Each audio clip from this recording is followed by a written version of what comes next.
Okay, so you've probably heard the term AI agents popping up everywhere, right?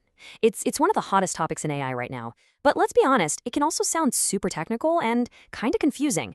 So what we're going to do is cut through all that noise. We're going to break down exactly what an AI agent is in a way that actually makes sense.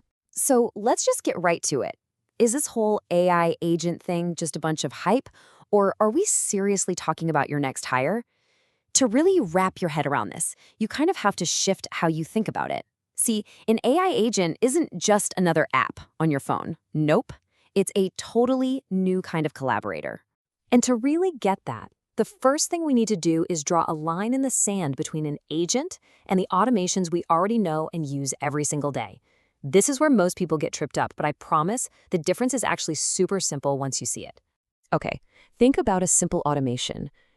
Like a script that checks the weather for you and shoots you a summary email every morning.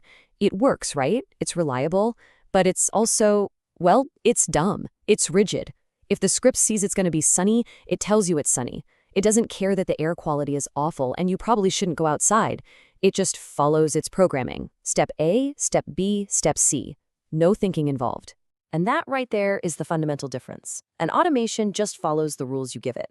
An agent, on the other hand, can reason. It can make a plan, it can adapt when new information comes in, and it can change its entire approach on the fly. That ability, that flexibility to think, that's the whole game changer. So this brings us to a really clear, simple definition. An AI agent is a system that can reason, plan, and take actions on its own. And that's why the digital employee analogy works so well. It's not just a tool, it's a system that can think for itself, remember things, and, actually get stuff done. Okay, so how does this magic actually work? What's under the hood?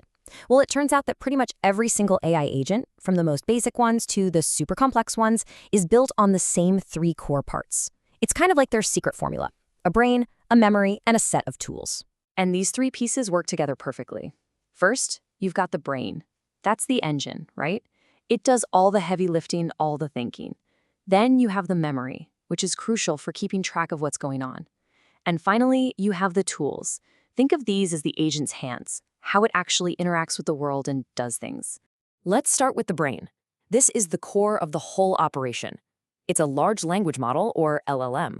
You've definitely heard of these. We're talking about models like GPT, Claude, or Gemini. The LLM is what handles all the smart stuff, the reasoning, the planning, and figuring out what to say or do next.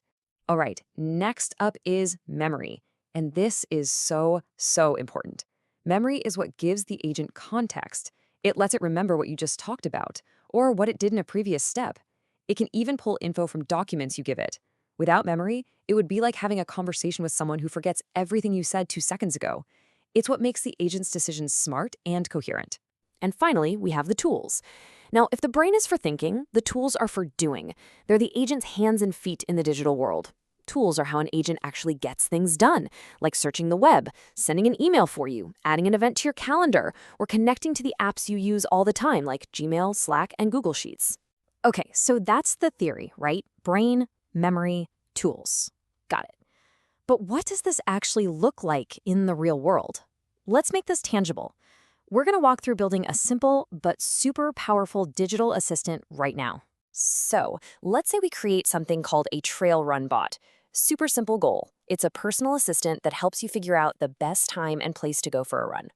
And to do its job, it's going to need to pull together all three of those pieces we just covered: the brain, the memory, and its tools. So what's in our trail run bot's toolkit?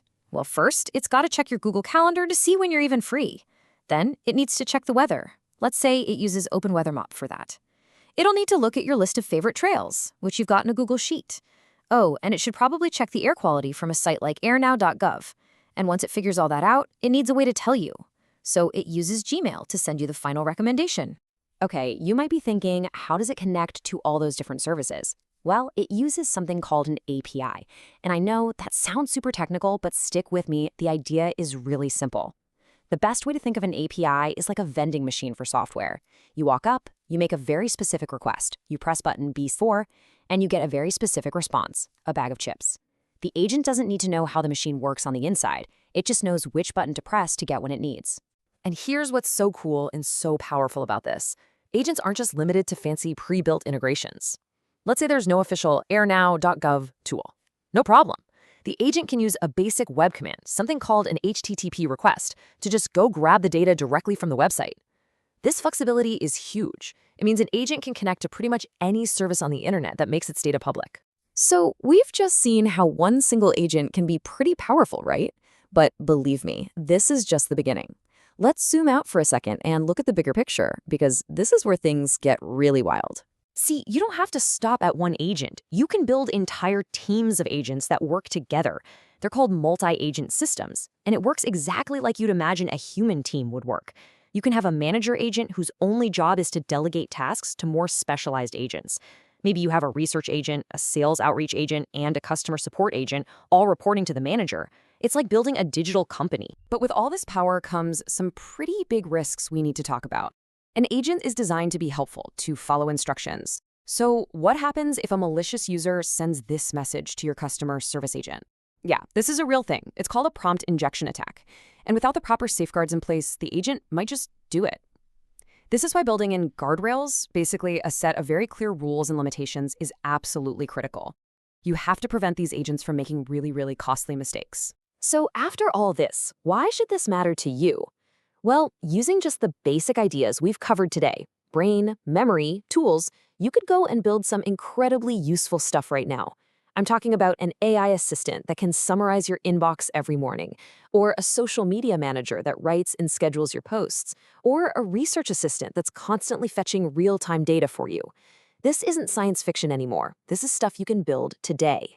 And that really brings us full circle, back to that first question we asked. We're not just talking about a cool new piece of tech here. We're talking about your first digital employee, ready and waiting for its first assignment. So the only question left is, what are you going to have it do? What will you build?